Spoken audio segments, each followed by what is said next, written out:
Once again, the Queen of Consorts surprises us, but not in a good way. Made lurid and false claims about the royal family, which played on her fears and fueled paranoia. Prince William had entered the private council room expecting a routine discussion about the National Remembrance Service. Instead, he found Queen Camilla seated beside a ceremonial order bearing 3 words that stopped him cold. Princess of Wales. The title belonged to his mother's memory, and now to his wife's royal position. Yet Camilla was demanding the right to use it publicly, and William's stunned silence revealed that a boundary had just been crossed. Before we go deeper into what this really means for the royal family, make sure you subscribe to Royal Zone so you don't miss a single update. William felt the tension before anyone even spoke. An urgent summons had brought him to Clarence House, the London residence where 2 advisors waited behind a closed door. He expected a discussion about seating for the National Remembrance Service, a formal ceremony honoring royal public service. But no private secretaries were allowed inside. That absence told him this was not routine. Camilla pushed the request toward Charles. She asked to use Princess of Wales as a secondary ceremonial style during the service, meaning an additional title displayed just for that occasion. Her argument was direct. Marriage to the king had connected her to every title attached to him when he was still the heir. She believed palace protocol could restore what history had denied her. William read the page twice. Then he lowered it and stared at the Queen. The words cut deeply, because Princess Diana had carried that title through humanitarian work, personal struggle, and a death that still shaped him every single day. Catherine now held it as his wife. Placing Camilla's disputed style above Catherine's name would not feel ceremonial. It would feel like an invasion. Charles pressed one hand against the table, as his son asked whether he had known. The king hesitated. That pause struck harder than any denial could have. William realized his father was not surprised by the request, only by his reaction to it. The danger deepened when an advisor admitted the wording had already reached the Lord Chamberlain's office, the department responsible for ceremonies and palace arrangements. Camilla had not simply raised an idea, she had begun moving it through the official machinery of the monarchy. William turned to the supporting note and found the final insult. It discussed marriage, hierarchy, precedent, and entitlement. Yet Diana's name appeared nowhere in it. The omission was deliberate. Someone had tried to claim her title by completely writing her out of the argument. William rose and warned Camilla that the title was not an ornament waiting in some old archive. She answered that history could not be controlled by grief. But his anger reached far beyond protocol. Because behind those 3 words stood 3 women, 1 wounded son, and a king whose silence was becoming entirely impossible to defend. To the palace, the dispute concerned titles, hierarchy, and historical precedent. To William, it concerned the woman whose absence had shaped nearly every important day of his life. Diana had carried the title into hospitals, shelters, minefields, and millions of homes. Catherine had inherited it with humility. Camilla now wanted to claim it through procedure. Behind the formal language, 3 royal identities were colliding, and the prince was being forced to decide what loyalty truly demanded of him. William returned to Windsor, carrying more than anger. He carried memories of standing beside his mother as a young boy, watching aides prepare her for public engagements, and hearing them call her Princess of Wales. The title was not simply a royal style, meaning an official form of address attached to rank. It was tied to Diana's voice, her suffering, and the final years they had shared before everything was taken from him. Catherine listened without interrupting as her husband explained what had happened. She had accepted the same title only after years of public duty, never once pretending she could replace the woman who had made it famous. The princess understood that carrying Diana's legacy required humility, because every public appearance invited comparison and every decision could reopen an old wound. William finally revealed the most painful detail.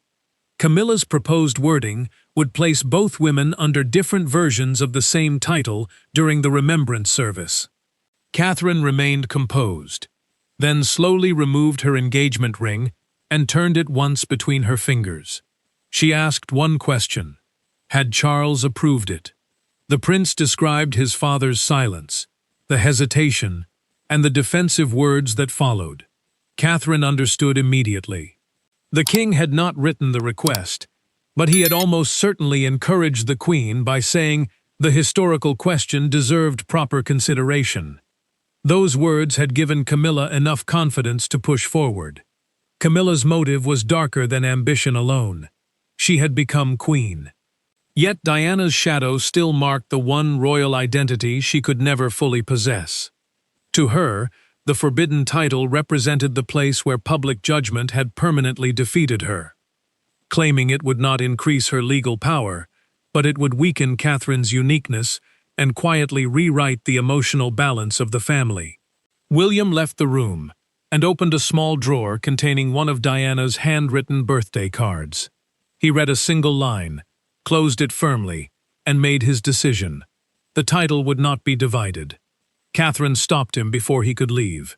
She warned him not to fight only as a grieving son.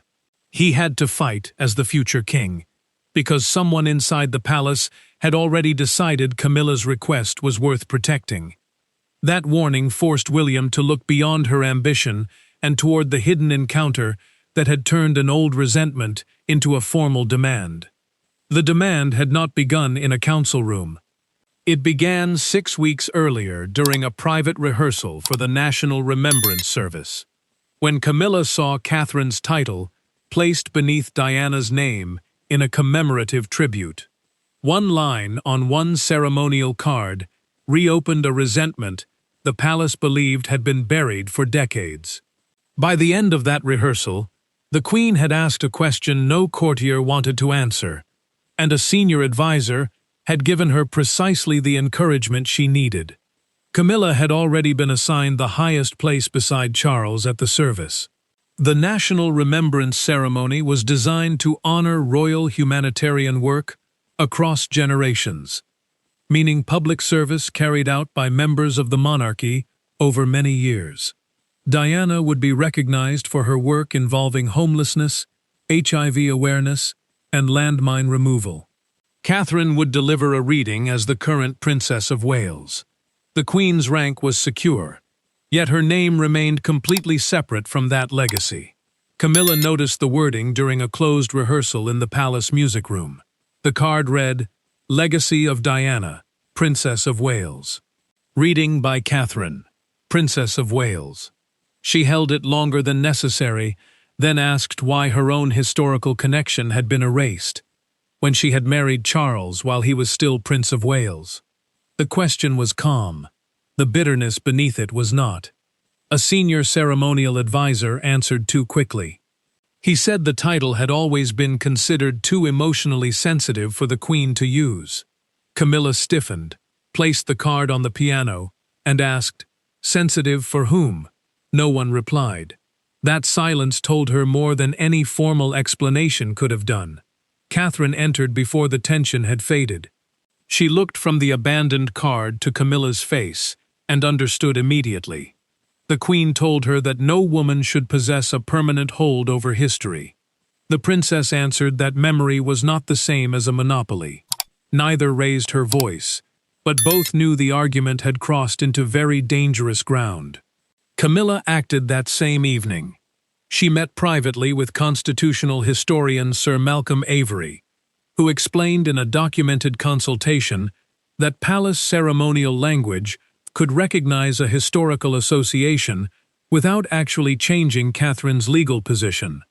A ceremonial style was simply wording used for a specific royal occasion. But even that narrow opening was enough. Charles heard the request later that night. Exhausted and unwilling to start another argument, he told Camilla, "Have it examined properly." The king meant review. She heard permission. Within days, a draft appeared calling her Queen Camilla, formerly entitled Princess of Wales. She rejected it as too weak and demanded something stronger. When William learned that Catherine had already faced Camilla once, his restraint completely vanished, and the next meeting would leave no historian, advisor, or husband with anywhere to hide. William did not summon a committee. He did not send a private secretary or hide behind constitutional language. He entered the king's library, closed the door himself, and placed Camilla's title request on the table between them. Charles stood near the fireplace. The queen remained seated. Then the prince asked one devastating question. Was she truly prepared to use his mother's title in front of his wife, his children, and a country that still remembered Diana by that name? William had demanded complete privacy because aides could soften words, redirect blame, and turn personal betrayal into procedure. No one would do that now. He explained that Catherine's position depended on clarity. A ceremonial claim meant wording used for a specific royal occasion, but giving Camilla a parallel version would blur the line between the reigning queen, the current Princess of Wales, and the woman whose legacy the service was meant to honor. Camilla refused to retreat. She told William she had spent years accepting limits created to protect other people's feelings. She had endured silence, judgment, and public hatred while standing beside Charles.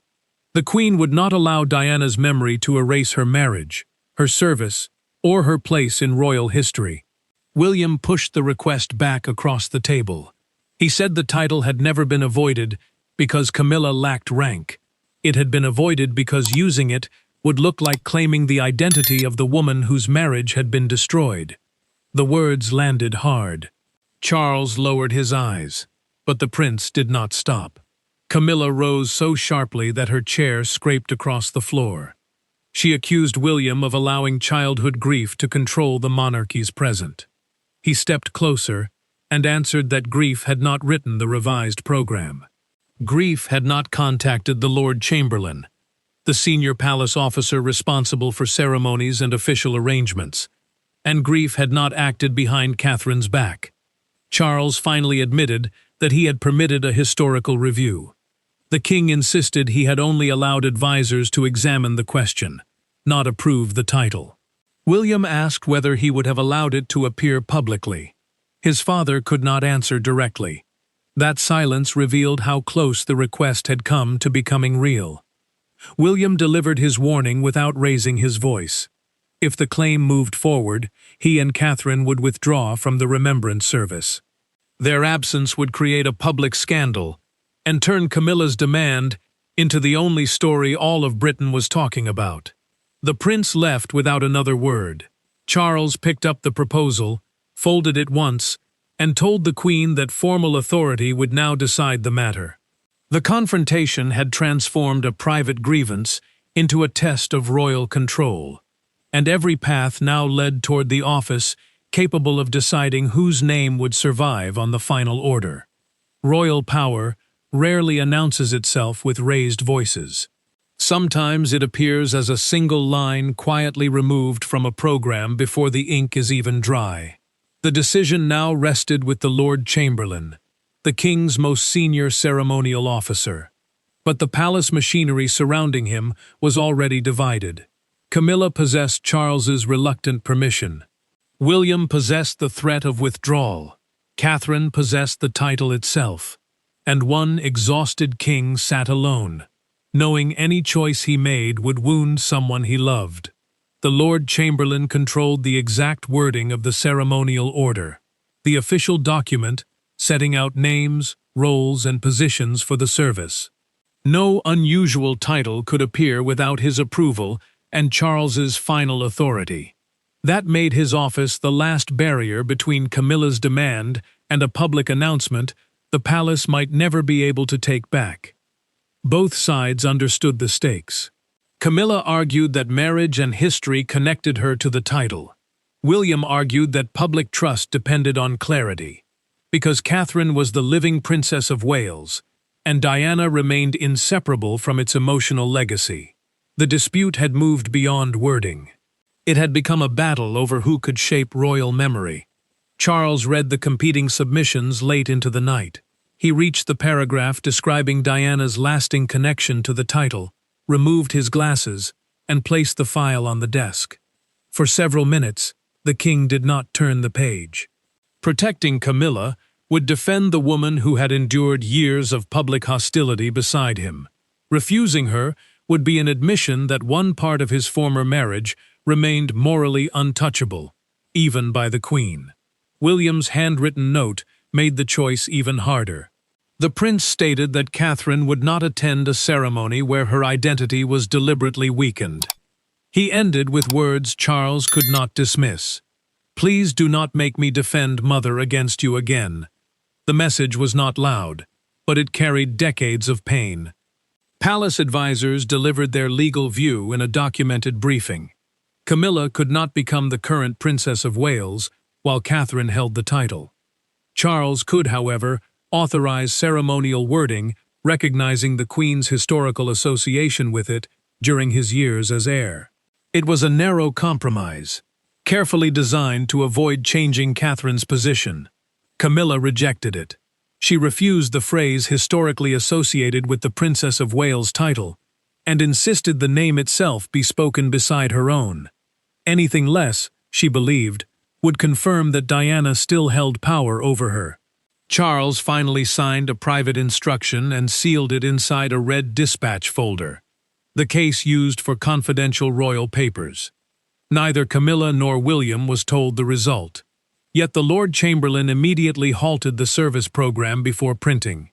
By sunrise, the palace knew a decision had been made, but its first consequence would appear not on paper, but on Camilla's face when she discovered what Charles had signed.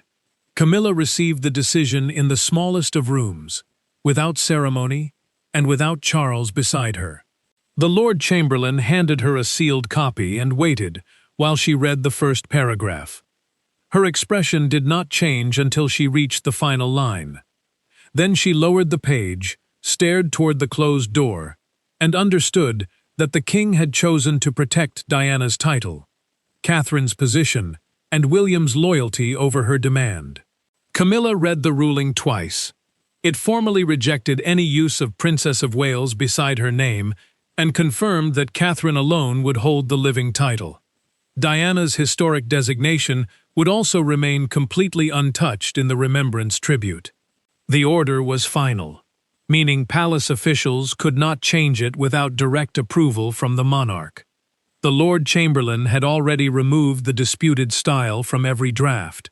Her place at the service remained secure, but only as queen. No parallel title would appear. No ceremonial wording would suggest that she shared Catherine's position or stood inside Diana's legacy.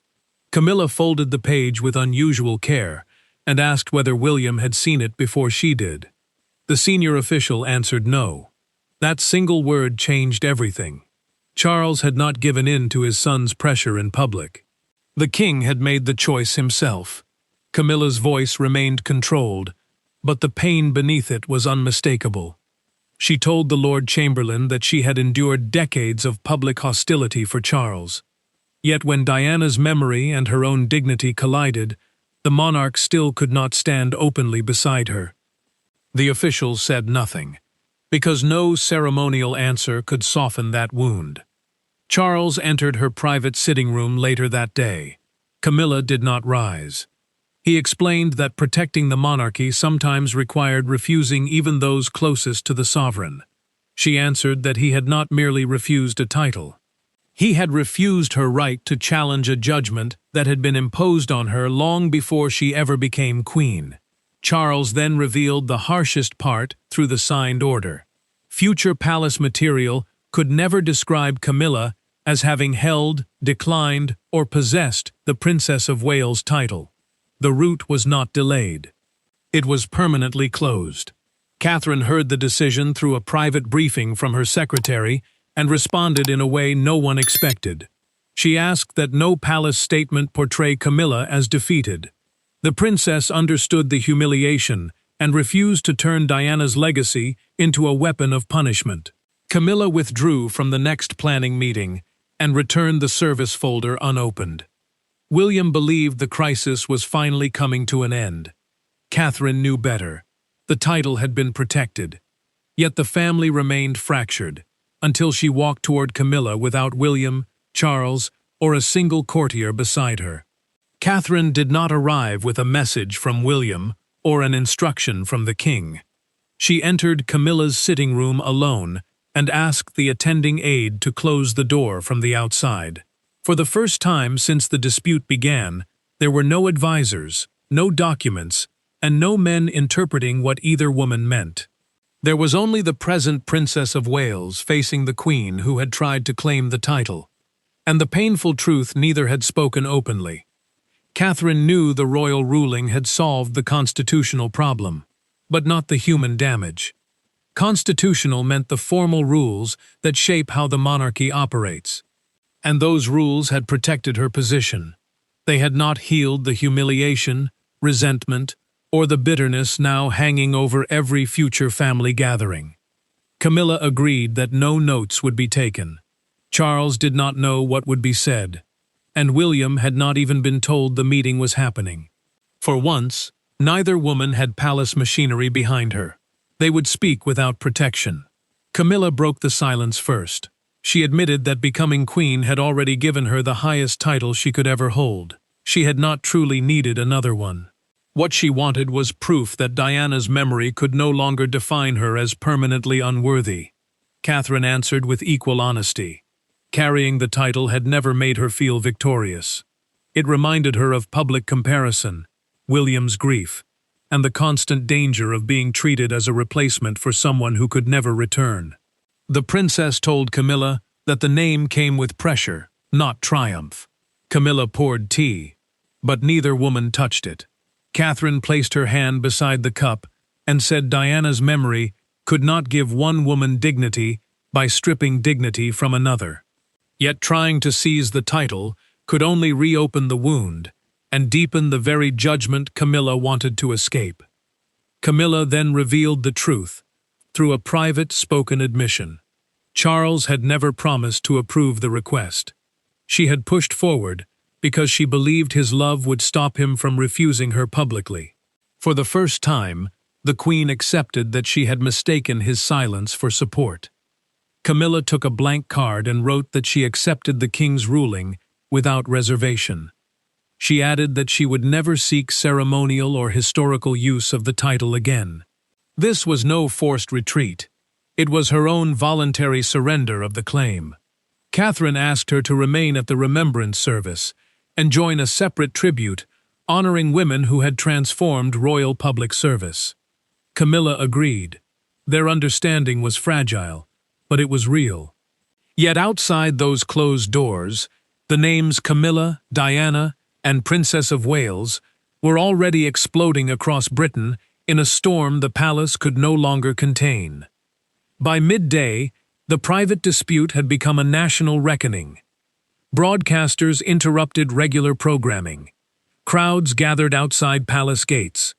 Newspapers prepared front pages dominated by Diana's face, Catherine's title, and Camilla's rejected claim. Yet the public response was not simply anger toward one woman. It exposed a deeper question about royal memory, whether the monarchy could move forward without erasing the emotional promises the country believed it had made to the past. A palace correspondent broke the story during a live broadcast, revealing that Charles had rejected a request involving Camilla and the Princess of Wales title. The report offered very few details, but the names were enough. Within minutes, the dispute moved from guarded rooms into homes across all of Britain. Buckingham Palace responded with a restrained statement.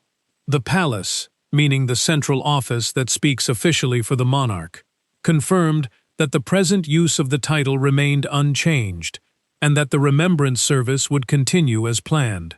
It did not blame Camilla. It did not mention William's threat to withdraw. The silence around those details only deepened public suspicion. The London Chronicle delivered the most striking image the next morning. Its front page carried a black and white photograph of Diana beneath the headline, "Her Name Remains." A smaller image showed Catherine arriving at a public engagement while Camilla appeared leaving Clarence's house with her expression lowered. Kensington Palace became the emotional center of the public reaction. Dozens gathered near the gates carrying white roses. One elderly woman placed a handwritten card beside Diana's memorial area. It read, "A title can pass, love does not." That single sentence spread faster than any official palace statement. Public anger divided quickly. Some commentators called Camilla's request an attack on Diana and Catherine. Others argued that no woman should remain trapped forever inside hostility born decades earlier. The debate was no longer about rank alone. It had become a battle between memory and mercy. William watched the coverage beside Catherine and grew visibly unsettled as personal attacks against Camilla became harsher. The prince had wanted the title protected, not another wave of cruelty that would reopen the darkest years of his family's history. His wife understood the difference, but the public storm no longer belonged to either of them.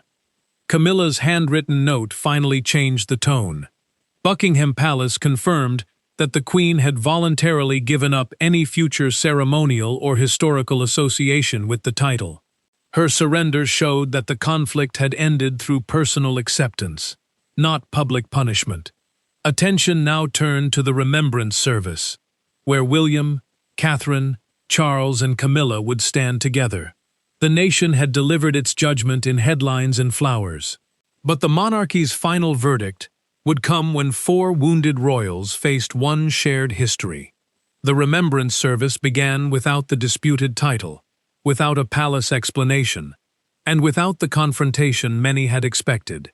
Catherine entered as the sole living Princess of Wales. Camilla entered as Queen. Diana's name remained exactly where it had first appeared in the program. Yet the moment that truly settled the crisis was not written in any ceremonial order. It came when William looked toward the woman who had challenged his mother's legacy, and saw that she had finally chosen to stop fighting a memory she could never defeat. The final ceremonial order made every position completely clear. It was the official program listing the names, titles, and roles used during the service. Diana was honored as Diana, Princess of Wales.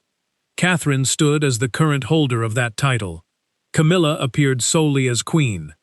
No shared wording remained. No hidden compromise survived.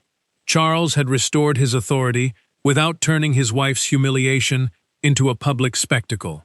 The king rejected the claim, protected Catherine's position, and preserved Diana's identity. Yet he also refused to present Camilla as an enemy of the crown. That restraint kept family pain from becoming ceremonial revenge. William approached Camilla before the service began. The prince did not apologize for opposing her demand, but he thanked her for withdrawing it voluntarily. She answered that some battles become destructive long after their original purpose has disappeared. For the first time, neither of them needed to win the conversation. Catherine ended the rivalry through action. During the tribute to royal women, she publicly acknowledged Camilla's work, supporting victims of domestic abuse and promoting literacy. The princess gave the Queen recognition based on what she had actually built, not on a title connected to Diana. That distinction offered dignity without surrender. Charles reached for Camilla's hand after the tribute to his former wife concluded. She allowed the king to hold it, but kept her attention on Catherine's reading. William noticed. In that quiet moment, he understood that honoring his mother did not require denying his father's present life. Camilla finally accepted that security within the monarchy could not come from claiming every symbol that had once been denied to her. Her place would rest on her own service, her marriage, and the role she already held. Diana's legacy did not need to be conquered. William also changed. He protected his mother's title, yet refused to let public anger destroy the Queen. The future king had defended memory without becoming ruled by vengeance. The verdict was final. Camilla's claim was permanently rejected. Catherine remained the sole living Princess of Wales. Diana's historical identity remained completely untouched. Charles kept his family together. And William left, knowing he had defended his mother. Without breaking the monarchy his son would one day inherit. The forbidden title remained where history had placed it, not as a prize, but as a boundary the crown finally learned to respect. The crisis was over, and the monarchy emerged not untouched, but wiser. Thanks for watching Royal Zone. Please don't forget to like and subscribe to Royal Zone so you never miss an update. And we will see you in the next one.